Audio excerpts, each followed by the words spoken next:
నిండుగా గోదావరినే కన్నుల పండుగ చేసి ప్రాణహితను జనహితగా నిలిపి మలిపేవరము కాళేశ్వరము మన కాళేశ్వరము తెలంగాణ సాగునీటి ముక్తీశ్వరము.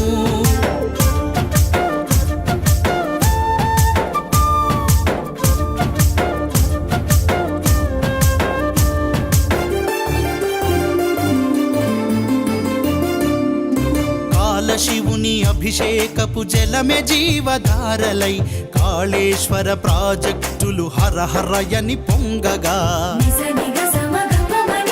తడికి నోచుకోని వీళ్ళ తనువులు పులకించు వేళ మన ముఖ్యమంత్రి కేసీఆర్ మొక్కులు ఫలించగా కాళేశ్వరము జల కాళేశ్వరము కేసీఆర్ కలల పంట కాళేశ్వరము.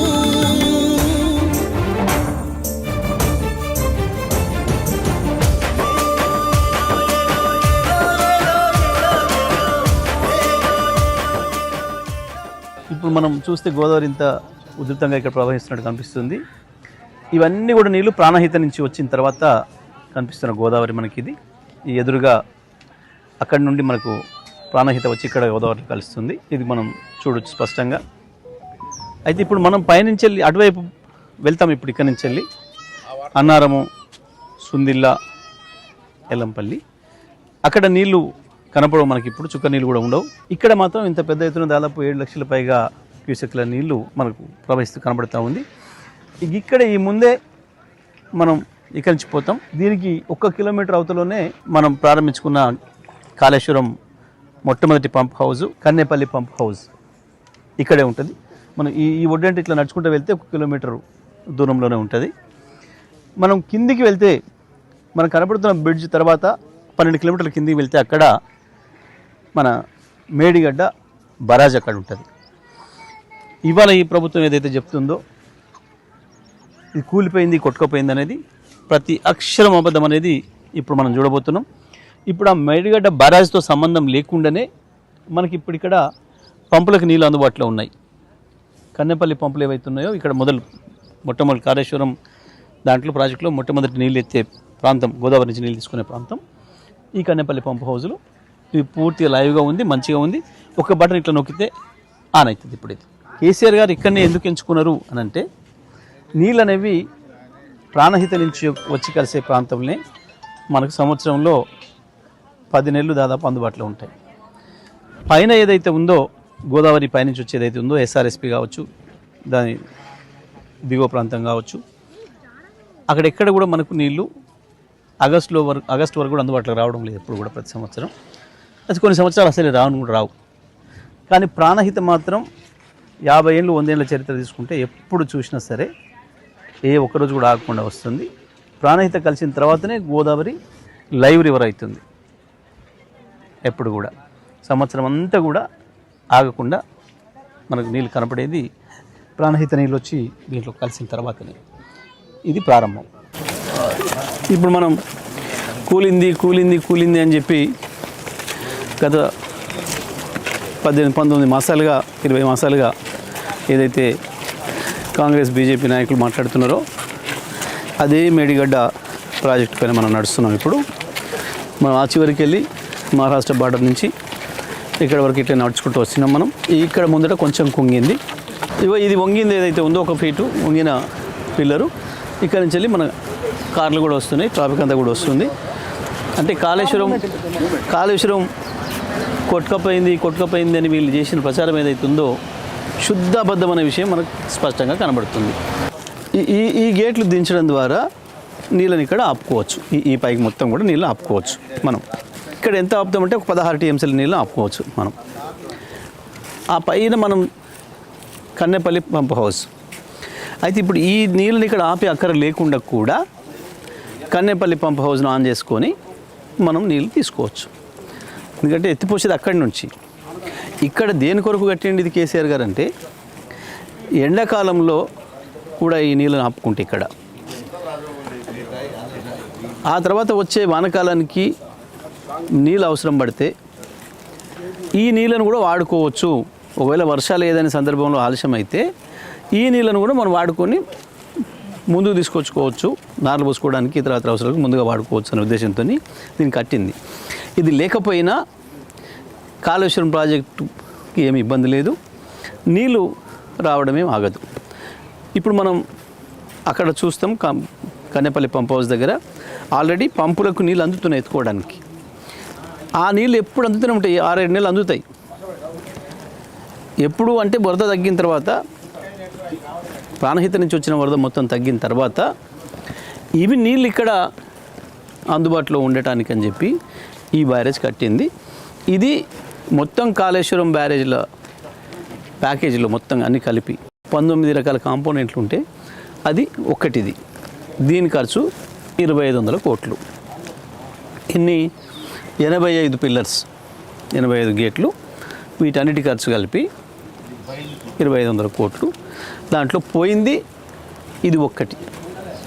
దీన్ని చేసుకుంటే 2-3 నెలలు ఎప్పుడూ అయిపోయేది వాస్తవానికి. కానీ ప్రభుత్వానికి ఇష్టం లేకనే చేయడం లేదు. ఇది కాళేశ్వరం కథ.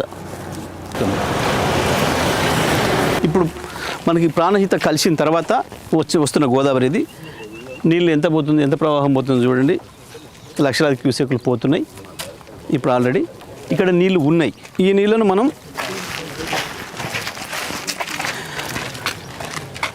దీని తర్వాత గేట్లు లేపితే దాంట్లోకి వెళ్తాయి నీళ్ళు పంప్ హౌస్లోకి. మనం ఇక్కడి నుంచి పంప్ హౌస్లోకి వెళ్తాం. పంప్ హౌజులు మంచిగా ఉన్నాయి. ఇది కాళేశ్వరం ప్రాజెక్టులో భాగంగా మొట్టమొదటగా గోదావరిలో నీళ్ళు ఎత్తుకున్న ప్రాంతం, ఇది ఎత్తుకునే ప్రాంతం. దీన్ని కన్నేపల్లి పంప్ హౌస్ అని అంటారు. ఇది కాళేశ్వరం ప్రాజెక్ట్కి ప్రారంభం. ఇది ఇవి గోదావరిలో నుంచి వెళ్ళి నీళ్ళు తీసుకునే పాయింట్. ఇప్పుడు ఈ గేట్లు ఎత్తి దాంట్లోకి వెళ్తాయి నీళ్ళు, అక్కడికి వెళ్ళి పంప్ హౌజ్లలోకి పోతాయి. ఆ పంపుల్ని ప్రారంభం చేస్తే మనకు నీళ్ళు ప్రారంభమవుతాయి. ఇక్కడ మొదటి పాయింట్ ఇది. ఇవాళ ప్రభుత్వం చెప్తున్నది శుద్ధ అబద్ధం అనే విషయాన్ని మనం కళ్ళకి కట్టినట్టుగా చూడవచ్చు. ఇక్కడ నీళ్ళు ఉన్నాయి గోదావరిలో, పంప్ హౌజ్లన్నీ మంచిగా ఉన్నాయి. మనం ఒక్కొక్క ప్రాజెక్టు మీద చూసుకుంటూ పోదాం. ప్రాజెక్టు మీద ఇక్కడ యువతలకు అవతలకి వెళ్తూ ఏదైనా కూలిపోయిందా, ఏదైనా కొట్టుకపోయిందా, అన్నీ మంచిగా ఉన్నాయా ఒక్కసారి మనం పరిశీలిద్దాం. ఇదిగో నీళ్ళు వచ్చి ఉన్నాయి ఇప్పుడు గోదావరిలో నుంచి. మనం గోదావరి నీళ్ళు కూడా చూసినాం ఎట్లా పోతుందో. ఇప్పుడు ఎంత బ్రహ్మాండంగా నీళ్ళు ఉన్నాయి ఇక్కడ చూసినాం మనం. ఆ నీళ్ళు ఇళ్ళకి వచ్చినాయి. ఇందులో నుంచి ఎత్తి పోస్తే బయటికి పోతాయి. ఇది కాళేశ్వరం పంప్ హౌజ్లకు సంబంధించిన దాంట్లో మొట్టమొదటిది ఇది. గోదావరి నుంచి నీళ్ళు తీసి బయట పోసేది మొట్టమొదటిది ఇది. ఇది చాలా బాగుంది. మనం పంప్ హౌజ్లు కూడా చూస్తాం. కాళేశ్వరం ప్రాజెక్టులో భాగంగా మనం ఏదైతే నీళ్లు ఎత్తిపోయాల్సింది ఉందో దానికి మొట్టమొదటిది ఇది. ఈ పంపులు లక్ష్మీ పంప్ హౌస్ 17 పంపులు ఇక్కడ ఉంటాయి. ఇవి ప్రధానమైంది. ఈ గోదావరిలో నుంచి మనం డైరెక్ట్గా నీళ్ళు తీసుకుంటాం. ఇప్పుడు మనం గోదావరి నీళ్ళు చూస్తాం. ఈ మోటార్లకు నీళ్ళు ఎక్కడి నుంచి వస్తున్నాయో అవతల నుంచి వెళ్ళి ఈ గోడ అవతల నుంచి వెళ్ళి నీళ్ళు వస్తాయి. ఇప్పుడు ఈ గోడ అవతల నీళ్ళు ఉన్నాయి, గోదావరి నీళ్ళు. ఇవి పంపులు ఒకటొకటిగా 17 పంపులు ఇందులో నుంచి వెళ్ళి ఎత్తి బయటికి పోతాయి. అక్కడ మనం బయట నీళ్ళు పోసేది కూడా చూస్తాం. ఇది మొదటిది. ఇప్పుడు మనం కింద ఏదైతే చూసినామో గోదావరి నుంచి నీళ్ళు రాగానే పంపులు తీసుకొని, మోటార్లు తీసుకొని పైకి పోసేది. ఆ నీళ్ళు వచ్చి ఇక్కడ పడతాయి. 3 టీఎంసీల నీళ్లను ఎత్తిపోయగలిగిన కెపాసిటీ ఈ కాలువకు ఉంది, తీసుకుపోగలిగిన కెపాసిటీ ఉంది. ప్రస్తుతం 2 టీఎంసీలే ఎత్తిపోసేదానికి మనం ఏర్పాటు చేసినాం. భవిష్యత్ అవసరాల దృష్ట్యా ఇంకొక టీఎంసీ కూడా కావాలని చెప్పి కేసీఆర్ గారు వెంటనే ఇంకో టీఎంసీ కూడా శాంక్షన్ చేసేసి కాలువ కెపాసిటీని కూడా ఆ స్థాయికి పెంచడం జరిగింది. ఎందుకంటే గోదావరి వరద వచ్చినప్పుడే మనం తీసుకోవాలని నీళ్లు మన దగ్గర ప్రాజెక్ట్ కట్టుకొని నింపుకోవాలని చెప్పి మనకి ఇవాళ ఇచ్చిన ప్రాజెక్టులు కూడా ఏవైతే ఉన్నాయో ఎల్ఎండి, ఎంఎండి పోను, ఆ వైపు మల్లన్న సాగరు, రంగనాయకమ్మ సాగరు, కొండపోచమ్మ సాగరు, అటు కిందికి వచ్చేస్తే యాదాద్రి భువనగిరి జిల్లాలో బస్వాపూరు, అదేవిధంగా సూర్యాపేటకు రావడానికి కావాల్సిన వరంగల్ జిల్లా నుంచి సూర్యాపేట జిల్లాకు రావడానికి కావాల్సిన నీళ్లను ఇవి ఇక్కడి నుంచి వెళ్ళి ఇది మొదటి లిఫ్ట్. ఇక్కడి నుంచి వెళ్ళి మనం ఈ నీళ్ళు చక్కగా అన్నారం వెళ్తాయి. మనం దీని తర్వాత అన్నారం పోతాం. ఇప్పుడు మనం చూస్తున్నది కాలువ ఏదైతే ఉందో ఇది అక్కడ కన్నేపల్లి పంప్ హౌస్ దగ్గర మొట్టమొదటి పాయింట్. కాళేశ్వరం నీళ్లను పైకెత్తే, గోదావరి నుంచి పైకెత్తి పోసే మొట్టమొదటి పాయింట్ కన్నేపల్లి పంప్ హౌజు. అక్కడి నుంచి ఏదైతే మనం పెద్ద కాలువ మనం చూసుకుంటూ వచ్చినామో ఆ కాలువ ద్వారా వచ్చింది ఈ కాలువ కూడా. ఇదంతా కూడా ఇక్కడ మళ్ళీ పైన గోదావరిలో కలుస్తుంది. ఈ గోదావరిలో కలిసిన తర్వాత ఈ నీళ్లను వెనక్కి తీసుకుపోవడం కొరకు ఇక్కడ కేసీఆర్ గారు నిర్మాణం చేసిన ప్రాజెక్ట్ పేరు, బ్యారేజ్ పేరు సరస్వతి బ్యారేజ్. ఇది అన్నారం అనేది గ్రామం, ఇక్కడ అన్నారం బ్యారేజ్ అంటారు. దీన్ని సరస్వతి బ్యారేజ్ అని చెప్పి దీనికి పేరు పెట్టడం జరిగింది. ఇప్పుడు మనం అన్నారం బ్యారేజ్ మీద ఉన్నాం. సరస్వతి బ్యారేజ్ అంటారు దీన్ని. ఇది కూడా ఏదో ఖరాబ్ అయింది అని చెప్పి దీంట్లో నీళ్లు నింపితే ఏదో పోతుందని చెప్పి సాకులు చూపించి నీళ్ళు నింపడం లేదు ఇవాళ ఈ ప్రభుత్వం. ఈ బ్యారేజ్ మీద మనం చివరి దాకా వెళ్ళేసి వద్దాం. ఇక్కడి నుంచి అక్కడికి మనం ఎక్కడ ఏమి చిన్న డ్యామేజ్ లేదు, ఏ రకమైన ఇబ్బంది కూడా లేదు. ఒకసారి మనం చివరి దాకా వెళ్ళొచ్చే ప్రయత్నం చేద్దాం. దీని మీద ఇట్లా వెళ్దాం. ఇది సరస్వతి బ్యారేజు. మనం ముందు ఆ పక్కన చూసి వచ్చినాం, ఇప్పుడు ఈ పక్కకు కూడా వచ్చినాం. మనకు బ్యారేజ్ మీద నుంచి వెళ్ళే వచ్చినాం. మనం మొత్తం బ్యారేజ్ మీదుగా వచ్చినాం. ఒకసారి చూపించే ప్రయత్నం చేద్దాం. ఇక్కడి నుంచి అక్కడికి మనం ఇప్పుడు కారు మీద వచ్చింది, అక్కడి నుంచి ఇక్కడికి వచ్చినాం. మళ్ళీ ఇక్కడి నుంచి మనం అక్కడికి వెళ్తున్నాం. ఇవి గేట్లు. ఇప్పుడు మనం నిలబడ్డ అన్నారం బ్యారేజ్ అంటే సరస్వతి బ్యారేజ్ గేట్లు. ఈ గేట్లన్నీ కిందికి దించుంటే పైన నీళ్ళు ఆగుతాయి. వాస్తవానికి ఇప్పుడు మనం చూసినాం పైన కింద నీళ్ళు లేవు. ఈ గేట్లు మొత్తం దించి అక్కడి నుంచి వెళ్ళి ఇప్పుడు మనం ఏదైతే కన్నేపల్లి పంప్ హౌస్ చూసి వచ్చినామో, పైన మనం నీళ్ళు కాలువ చూసినామో, అక్కడి నుంచి తీసుకొచ్చి ఇక్కడ నింపాల్సి ఉండే. ఈ గేట్లు దించి ఇక్కడ నింపి దీని నుంచి వెనకాల తీసుకొచ్చి సుందిళ్ళ దగ్గర మళ్ళీ ఇదే పద్ధతిలో ఏదైతే బ్యారేజ్ గేట్లు పెట్టినామో పైకి నింపుకొని దాని ద్వారా మనకు నీళ్ళు ఇవ్వాల్సి ఉండే. ప్రభుత్వం అనుకుంటే ఎప్పుడో నెల క్రితమే వచ్చేది. నెల క్రితమే కాదు, గతంలో మనకి ఏదైతే 2 పంటలకు ఎండబెట్టినరో ఇగో ఇది చేయకపోవడం వల్ల వాస్తవానికి ఈడ మన ప్రభుత్వం వచ్చిన నాటికి గేట్లన్నీ కిందికి ఉండే, నీళ్ళు ఉండే. ఎక్కడనో గింతంత లీక్ అవుతున్నాయని చెప్పి వంకబెట్టి ఆ గేట్ల సందులించాలి గింతంత ఏదో గిన్నె నీళ్ళు పోయిన ఆడని నీళ్ళు అని చెప్పి వంకబెట్టి ఈ గేట్లను లేపేసేసి ఇప్పటివరకు కూడా దించడం లేదు, మనకు నీళ్ళు ఇవ్వటం లేదు. ఇది పరిస్థితి. ఆ వెనుక కనపడే గ్రామమే అన్నారం. ఆ గ్రామం పేరే ఈ బ్యారేజ్కి పెట్టబడడం జరిగింది. దీన్ని సరస్వతి అని కూడా నామకరణం చేయడం జరిగింది కేసీఆర్ గారు. ఇది అన్నారం బ్యారేజ్ కథ. అన్నారం బ్యారేజ్ దగ్గర నుంచి నీళ్ళు రిటర్న్ ఏదైతే పైకి వస్తాయో ఈ నీళ్ళని ఎత్తి మనం పైకి పోస్తాం. కాబట్టి దీనికి అన్నారం దగ్గర నిలబడ్డ నీళ్ళు ఇక్కడానికి వచ్చినాయి కాబట్టి అని చెప్పి దానికి పెట్టిన పేరే సరస్వతి బ్యారేజ్ అని. ఈ పంప్ హౌస్ని కూడా సరస్వతి పంప్ హౌస్ అని పేరు పెట్టారు కేసీఆర్ గారు. ఈ నీళ్ళు ఎత్తి పైకి పోసేది సుందిళ్ళ బ్యారేజ్, పార్వతి బ్యారేజ్. అట్లా ఇవి సుందిళ్ళ దగ్గర నిర్మించబడ్డ సరస్వతి పంప్ హౌసెస్. అన్ని మోటార్లు కూడా చాలా బాగున్నాయి. ఇప్పుడు ఇట్లా బటన్ ఆన్ చేస్తే అన్నీ కూడా ప్రారంభం అవుతాయి. ఎక్కడ ఏ చిన్న సమస్య వచ్చినా రిపేర్ చేయడానికి ఇగో ఈ క్రెయిన్లు, భారీ క్రెయిన్లు ఇవి ఇట్లా నిమిషాల మీద మళ్ళీ వాటిని ఎత్తి బాగు చేసి పెట్టుకోవడానికి కావాల్సిన పద్ధతుల్లో అంతా కూడా మనం ఏర్పాటు పెట్టుకోవడం జరిగింది. చాలా మంచిగా ఉంది, ఏ ఇబ్బంది కూడా లేదు దీనికి.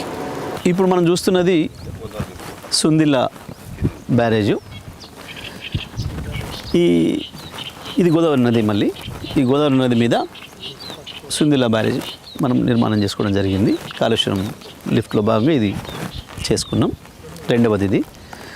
మొదట మనం చూసింది కన్నేపల్లి పంప్ హౌజు. కన్నేపల్లి దగ్గర నీళ్లు లేసి వచ్చి అన్నారం దగ్గర పోసినాం. దీంట్లో గోదావరిలో అన్నారం దగ్గర బ్యారేజ్ కడితే ఆ నీళ్ళు ఇక్కడి వరకు వచ్చి కిందికి వచ్చి ఆగినాయి. వాటిని మనం సరస్వతి లిఫ్ట్ చేసుకొని ఈ పంపులు ఏదైతే కనబడుతున్నాయో మీకు అవి, దాని ద్వారా నీళ్ళు ఇందులో పోసిన నీళ్ళు సరస్వతి లిఫ్ట్తో దీంట్లో పోసిన నీళ్ళు ఇందులోకి వస్తాయి, గోదావరిలోకి వస్తాయి ఈ మార్గం నుంచి. ఇక మళ్ళీ మనం ఇక్కడ దీన్ని అడ్డుకట్టేసుకున్నాం. బ్యారేజ్ కట్టుకొని ఇక్కడ నీళ్ళను ఆపుకుంటే ఇవి ఈ రకంగా వెనకకు పోయి మళ్ళీ ఎల్లంపల్లికి తడుతాయి. అక్కడ మనం ఇక్కడి నుంచి మనం ఎల్లంపల్లికి పోతాం. ఎల్లంపల్లి బ్రిడ్జ్ దగ్గర మళ్ళీ ఇట్లనే ఒకటి లిఫ్ట్ పంపింగ్ పెట్టుకొని లేపి మళ్ళీ పైకి ఎల్లంపల్లిలో పోసుకుంటాం మనం. ఇప్పుడు మనం సుందిళ్ళ బ్యారేజ్ చివరి అంచుకు వచ్చినాం. మనం దాదాపుగా కిలోమీటర్ పైన మనం ప్రయాణం చేసేసి ఇక చివరికి వచ్చినాం. ఇది ఈ వైపు గేట్ ఇది మనం చూస్తూ ఉన్నాం. ఇప్పుడు ఇది మనం చూస్తున్నది గోదావరి సుందిళ్ళ దగ్గర, సుందిళ్ళ బ్యారేజ్ మీద మధ్యలో నిలబడి ఉన్నాం మనం. మొత్తం దీనిపైన మనం ఈ చివరి నుంచి ఆ చివరికి ప్రయాణం చేసినాం. చాలా భారీ వాహనాలు కూడా పోతున్నాయి చూస్తున్నాం. అంటే మనకి ఇది సుందిళ్ళ బ్యారేజ్ కూడా చాలా మంచిగా ఉంది, ఎక్కడ కూడా ఏమి ఇబ్బంది లేదు అనే విషయాన్ని మనకి తెలియజేస్తూ ఉంది. ఇక్కడి నుంచి వెళ్ళి అక్కడ వరకు అన్ని పిల్లర్స్ కూడా మంచిగానే ఉన్నాయి, అన్ని గేట్స్ కూడా మంచిగానే ఉన్నాయి, ఏ ఇబ్బంది కూడా లేదు.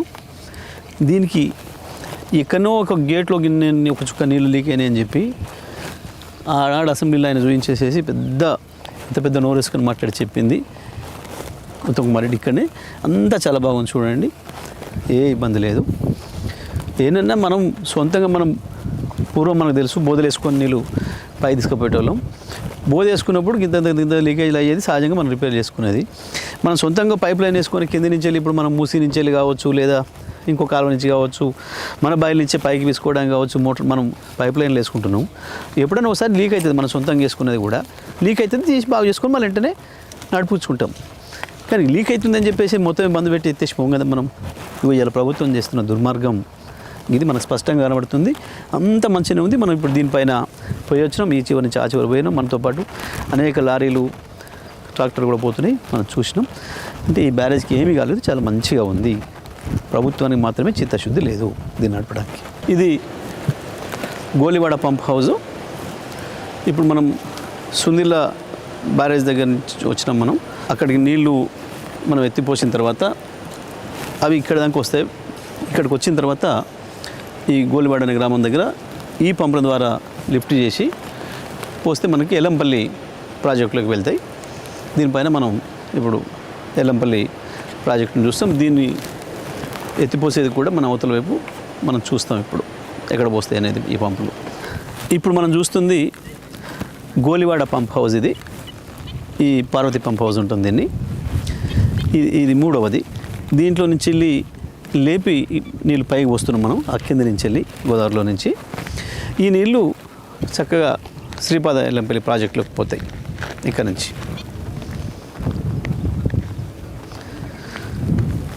అంటే ముందు కన్నెపల్లి పంప్ హౌస్ దగ్గర లేపి పోస్తే అన్నారం బ్రిడ్జ్ వరకు వచ్చినాయి. అన్నారం నుంచి వెనక్కి దట్టిన నీళ్ళను సుందిల దగ్గరకు వచ్చిన తర్వాత సుందిల దగ్గర లేపి పైకి పోసినాం. మళ్ళీ ఆ బ్యారేజ్ నుంచి తట్టుకొని పైకి వచ్చిన తర్వాత ఇక్కడ ఈ గోలివాడ గ్రామంలో మనం మళ్ళీ ఇక్కడ ఒక లిఫ్ట్ ఏర్పాటు చేసుకున్నాం. ఈ లిఫ్ట్ ద్వారా ఇవి పైకి వచ్చి పైన వస్తాయి, ఇవి ఎల్లంపల్లికి పోతాయి. ఎల్లంపల్లి నుంచి తర్వాత మనం నందిమేడారం దగ్గర మళ్ళీ ఒకసారి ఎత్తిపోసుకుంటే మనం అక్కడ పోతాం పైకి నుంచి. ఇప్పుడు మనం ఎల్లంపల్లి ప్రాజెక్టు మీద నిలబడి ఉన్నాం. మనం చూస్తే ఇక్కడ గోదావరి ఖాళీగా ఉంది మొత్తం. వాస్తవానికి కన్నెపల్లి పంప్ హౌస్ ప్రారంభం చేసి అన్నారం ద్వారా సుందిల ద్వారా ఈ నీళ్ళు తీసుకొచ్చి ఉంటే సుందిల దగ్గర కనుక మనం ఎత్తిపోతుంటే ఇప్పుడు ఇదంతా కూడా నీళ్ళతో నిండి ఉండేది.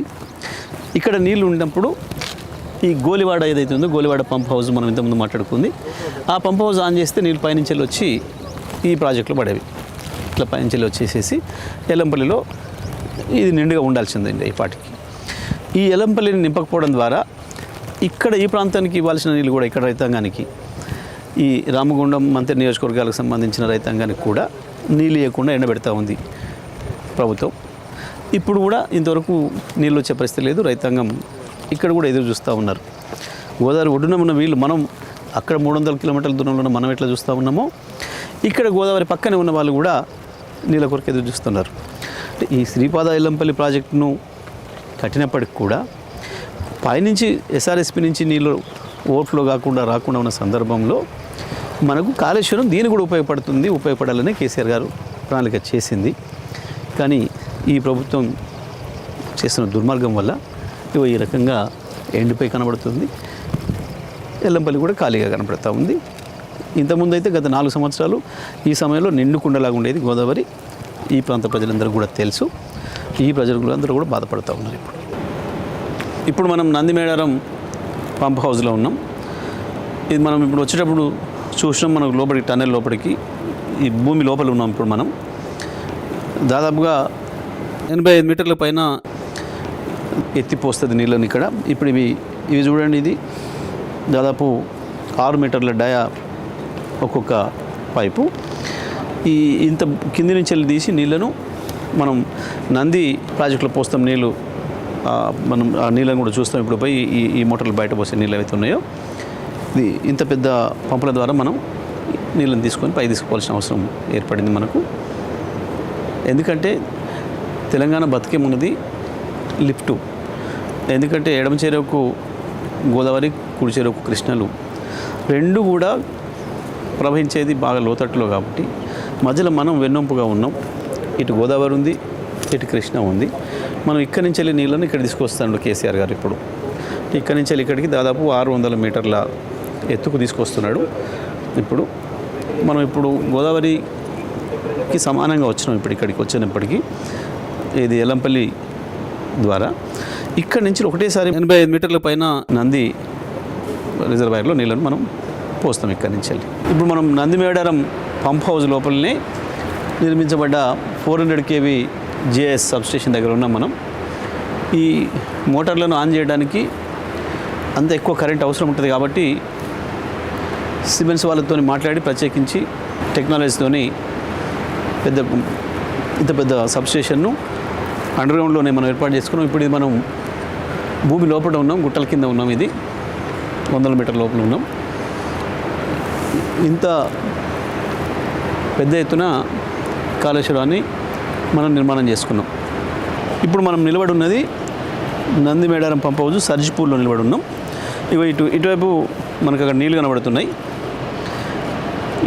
ఈ నీళ్లు 2 సొరంగాల ద్వారా వస్తూ ఉన్నాయి. ఈ మోటార్ల ద్వారా వీటిని పైకి లేపి పంపిస్తారు. ఈ నీళ్లను ఉంచడానికి ఇవి గేట్లు. ఇవి తీస్తే ఆ పంపులు, ఇంతకుముందు మనం చూసిన పంపులు ఏదైతే ఉన్నాయో ఆ పంపులకు నీళ్ళు అందుతాయి. అవి పైకి లేపేసేసి పైన నంది రిజర్వాయర్లో వస్తాయి. ఇప్పుడు మనం కింద ఏదైతే చూసి వచ్చినామో నంది పంప్ హౌస్, ఆ పంప్ హౌస్ల దగ్గర మనం మాట్లాడుకొని వచ్చినాం. 7 మోటార్లు ఉన్నాయి. ఈ మోటార్లు ఎత్తి నీళ్ళు పైకి వస్తాయని చెప్పి ఈ గుట్ట కింద మనం చూసి వచ్చింది. ఇప్పుడు అదంతా కూడా మనం చూసిన కరెంటు సబ్స్టేషన్ కావచ్చు, మొత్తం పంప్ హౌజెస్ కావచ్చు. ఆ ఎల్లంపల్లి నుంచి వెళ్ళి ఇక్కడికి వచ్చిన నీళ్ళు ఏదైతే ఉన్నాయో ఆ ఎల్లంపల్లి లెవెల్లోకి కిందికి దిగి మనం అక్కడ ఈ గుట్ట కింద అవి ఏర్పాటు చేసేసుకొని ఆ మోటార్లు, దాని ద్వారా నీళ్ళని ఎత్తి మనం ఇవి బయటికి వస్తాం. ఇప్పుడు ఇలా మీకు ఇట్లా మనం గతంలో నడిచినప్పుడు 3-4 ఏళ్ళు మనం నడిచినప్పుడు ప్రారంభం చేసినప్పుడు చూసినాం. కేసీఆర్ గారు నీళ్ళు ఇట్లా పైకి వచ్చేసేసి ఇట్లా గొడుగులాగా పోసిన విషయం మనకు దీన్ని కూడా మళ్ళీ చూపిస్తాం. ఇప్పుడు ఇది నడవాల్సి ఉండే, ప్రభుత్వం నడపకుండా ఈ రకంగా పెట్టింది. ఇక్కడ మనం గోదావరి నది ఏదైతుందో దానికి సమానమైన లెవెల్కి పోయి కింద చేసిన దాదాపు 85 మీటర్ల పైన ఒకటేసారి లేపి మనం ఇక్కడ పోసుకుంటున్నాం నీళ్ళు. ఈ నీళ్ళు నంది రిజర్వాయర్లకు పోతాయి. ఇక్కడ ఈ నీళ్ళతోని నంది రిజర్వాయర్ అనేది ఏర్పడుతుంది. చేసింది ఇక్కడ రిజర్వాయర్ కట్టారు కేసీఆర్ గారు కింద. దీని కింద నుంచి వెళ్ళిపోయి ఇట్లా వెళ్ళి ఈ పక్కన రిజర్వాయర్ ఉంటే దాంట్లో పోతాయి. దీంట్లో నుంచి వెళ్ళి మళ్ళీ కొంత కాల ద్వారా, కొంత అండర్గ్రౌండ్ టన్నెల్ ద్వారా అక్కడికి వెళ్ళిన తర్వాత రామడుగు ప్రాంతానికి వెళ్ళిన తర్వాత అక్కడ మరొక లిఫ్ట్ ఉంటుంది, గాయత్రి లిఫ్ట్ అని చెప్పి, దాంతో లేపి మళ్ళీ పైన పోసేసుకుంటాం. ఇప్పుడు మనం చొప్పదండి నియోజకవర్గం లక్ష్మీపురం దగ్గర ఉన్న గాయత్రి లిఫ్ట్ ఆసియాలోనే అతిపెద్ద లిఫ్ట్లలో ఇది ఒకటి.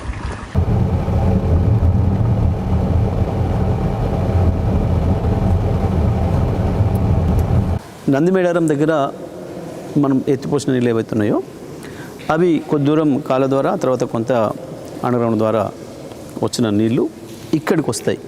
ఇది మనం ఇక్కడ ఉన్నది గాయత్రి పంప్ హౌజు. ఇది లక్ష్మీపురం అని చెప్పి చొప్పదండి నియోజకవర్గంలోని గ్రామం దగ్గర ఉన్న పంప్ హౌస్. ఇది ఇక్కడికి వచ్చిన ఈ నీళ్ళు ఏవైతున్నాయో ఇది సర్జిపూల్ అంటాం మనం. దీంట్లో నుంచి వెళ్ళి లిఫ్ట్ల ద్వారా పైకి తీసుకొని ఇప్పుడు మనం చూసిన లిఫ్ట్లు ఏదైతున్నాయో ఆ లిఫ్ట్ ద్వారా తీసుకొని మళ్ళీ ఒక 85 మీటర్ల పైకి లేపి మనం బయట పోసుకుంటాం. ఇట్లా ఈ దీంట్ల ద్వారా వచ్చిన నీళ్ళు ఇవి. ఇప్పుడు మనం నిలబడి ఉన్నది మిడ్ మానేర్ డ్యామ్. ఇది మొత్తం ఖాళీగా మనకు కనబడుతూ ఉంది. ఇది కట్ట, ఇక్కడ వరకు ఉండాల్సి ఉండే నీళ్ళు, చుక్క నీళ్ళు కూడా లేవు, ఎండిపోయి కనబడుతూ ఉంది. ఇక్కడికి మనం కన్నెపల్లి దగ్గర ఏదైతే మనం చూసినామో ఇవాళ నీళ్ళు కనబడుతున్నాయో మనకు, ఆ పంపులు ఆన్ చేస్తే మనం ఒకటి మనం మాట్లాడుకున్నట్టు సుందిల్ల, ముందు అన్నారం, తర్వాత సుందిల్ల, ఆ తర్వాత ఎల్లంపల్లి, ఆ తర్వాత వచ్చే పంపులు నందిమేడారం, ఆ తర్వాత గాయత్రి పంపులు, వాటన్నిటి ద్వారా వస్తూ ఇది నిండాలి. ఇది నిండితే ఇటు నుంచి వెళ్ళి ఇటు పైకి మల్లన్న సాగర్ కావచ్చు, రంగనాయక సాగర్, కొండపోచమ్మ సాగర్, మన భువనగిరి దగ్గర ఉన్న బస్వాపూర్ ప్రాజెక్టు, వాటన్నిటి కూడా ఇక్కడి నుంచి వెళ్ళి వెళ్తాయి నీళ్ళు. అదేవిధంగా మనకు కింది నుంచి గేట్లు తీస్తే ఇది కిందికి పోయి కరీంనగర్ దగ్గర ఉన్న ఎల్ఎండికి వస్తాయి. ఎల్ఎండి నుంచి మనకు ఇక్కడ ఉన్నట్టు ఒక స్లూస్ ఉంటుంది, ఒక కాలువ మనకు ఆల్రెడీ ఉన్నది, కాకతీయ కాలువ పంచం. దాంట్లో నుంచి మనకు చక్కగా హుజురాబాద్ నుంచి, వరంగల్ జిల్లా నుంచి మనకు మైలవరం ప్రాజెక్టు నుంచి మన బయ్యానబాగ్కి వచ్చి అక్కడి నుంచి మనకు తుంగతుర్తి, సూర్యాపేటకు నీళ్ళు వస్తాయి. ఇది కాళేశ్వరం నుంచి నీళ్లు మన సూర్యాపేటకు చేరే కథ. కానీ ఇవాళ మనం చూసి వచ్చినాం, అక్కడ మనం కన్నెపల్లి దగ్గర నీళ్ళు ఉన్నాయి, మంచి బ్రహ్మాండంగా ఇట్లా బటన్ నొక్కితే రావడానికి సిద్ధంగా ఉన్నాయి. అన్ని ప్రాజెక్టులు మంచిగానే ఉన్నాయి, బ్యారేజ్లు అన్నీ మంచిగా ఉన్నాయి, అన్నీ లిఫ్ట్లు కూడా మంచిగా ఉన్నాయి. ప్రభుత్వం దగ్గర చిత్తశుద్ధి మాత్రమే లేదు, మిగతా అన్నీ మంచిగానే ఉన్నాయి. అక్కడ కనుక ఆన్ చేస్తే ఇందులో రెండో రోజుకే నీళ్ళు నింపొచ్చు. ఇది రెండో రోజుకు నిండితే మూడో రోజు సాయంత్రానికి, నాలుగో రోజుకి మనకు సూర్యాపేట చేరుకుంటాయి. రావి చెరువుకు మన చిన్న సీతారాం తండకు కూడా నాలుగో రోజుకి నీళ్ళు ఇవ్వచ్చు, మన మూతకి కూడా నాలుగో రోజుకు నీళ్ళు ఇవ్వచ్చు. ఇది కాళేశ్వరం నుంచి సూర్యాపేటకు నీళ్ళు వచ్చే కథ.